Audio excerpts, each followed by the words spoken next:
Do you like it when I teach?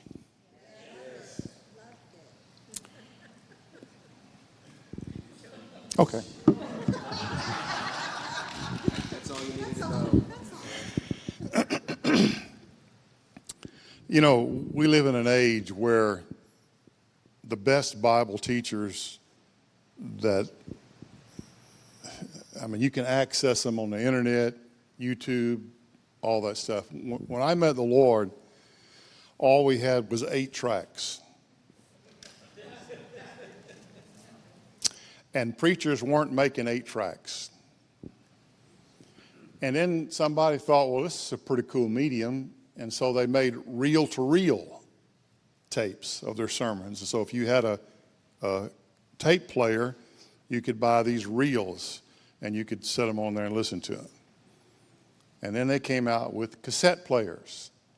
And then the world went nuts. I mean, you know, preachers, I know of a preacher who his life's ambition was to give everybody on earth a tape. And he did have the biggest tape ministry in the world, whether they asked for it or not. He sent them tapes. And so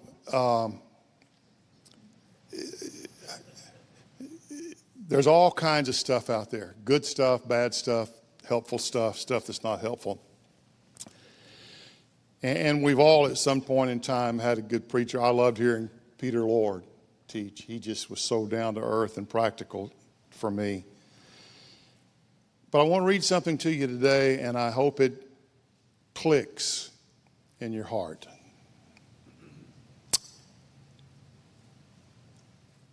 As for you, the anointing which you received from him abides in you. Talking about Jesus. As for you, John is writing this to the church. As for you, the anointing which you received from Jesus abides in you. And you have no need for anyone to teach you. That's a weighty statement. It's almost a conundrum because he gave to the church the gift of teaching. And then he says, you don't need them. And I think he's setting priorities here. He's saying, yes, I've given you teachers, but you don't need them. As a matter of fact, I think it's inferred, don't start depending on them. If your source of teaching is some human being, if that's your primary source, you're missing so much. Listen, the guy that wrote that is the same guy that wrote this. I'll ask the Father, and he'll give you another helper, that he may be with you forever. That's that anointing that he's talking about. That is the Spirit of truth, the Spirit of reality. That's what truth means. It's reality, whom the world cannot receive because it does not see him or know him. But you know him because he abides with you and will be in you. And then he says, but the Helper, the Holy Spirit, whom the Father will send in my name, he will teach you all things. We have a teacher. And I want to tell you something.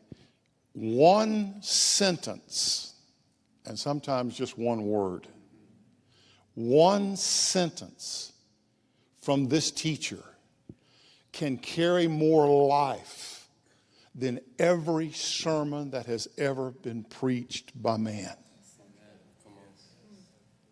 It will encourage you. It will enlighten you. It won't be a waste of time.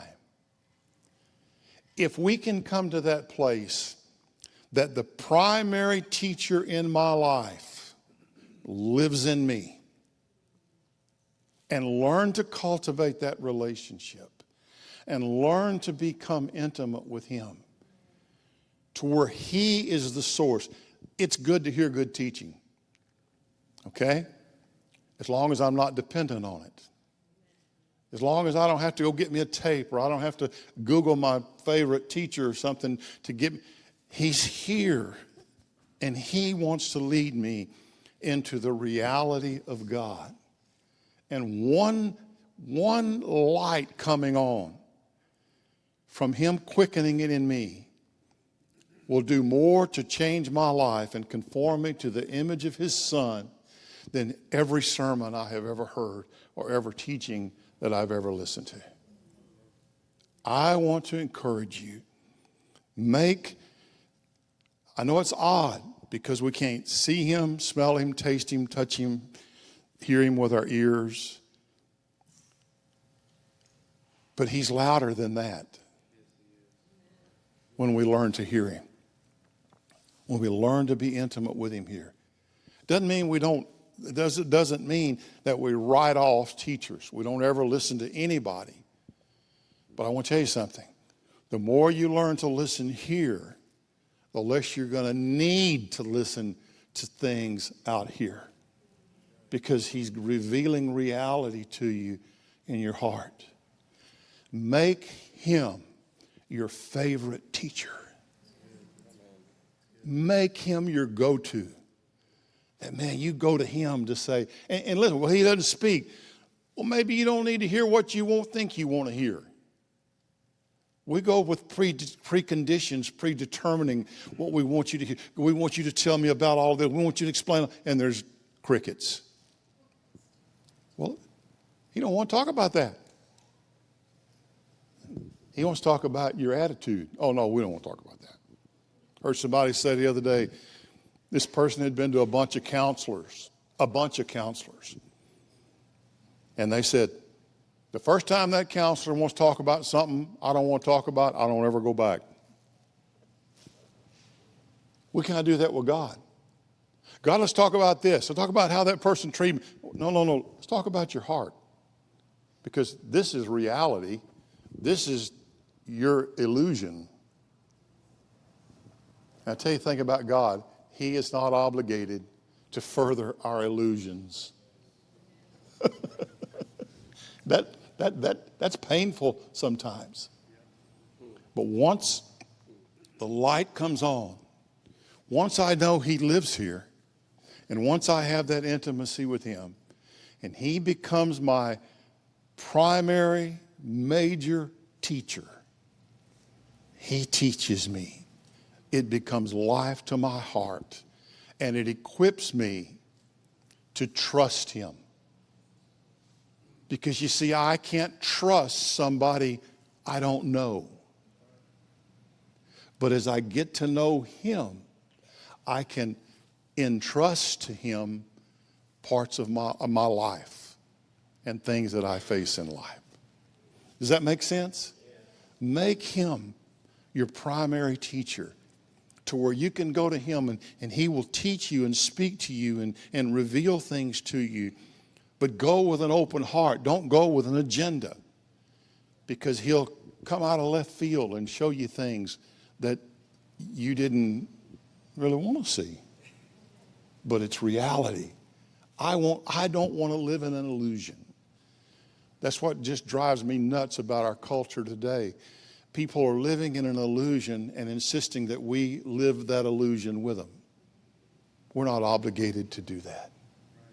And the Lord's not obligated to further our illusion. He wants us to know reality, because it's reality that sets us free from what? Illusion. Make him your primary teacher.